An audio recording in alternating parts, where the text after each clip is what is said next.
परमेश्वरे दासीभूत समस्त देववनिता लोकैक दीपाङ्कुरां श्रीमन्मन्दकटाक्ष लब्ध विभव ब्रह्मेन्द्र गङ्गाधरा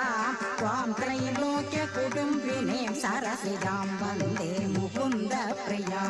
मातर्नमामि कमले कमलाय दाक्षी श्रीविष्णुकृत् कमलवासिनी विश्वमातः क्षीरोदजे कमल कोमल गर्भगौरि लक्ष्मी प्रसीद सततं नमतां शरण्ये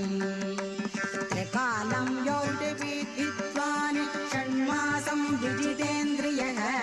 दारिद्र्यध्वंसनं कृत्वा सर्वमाप्नोति यत्नतः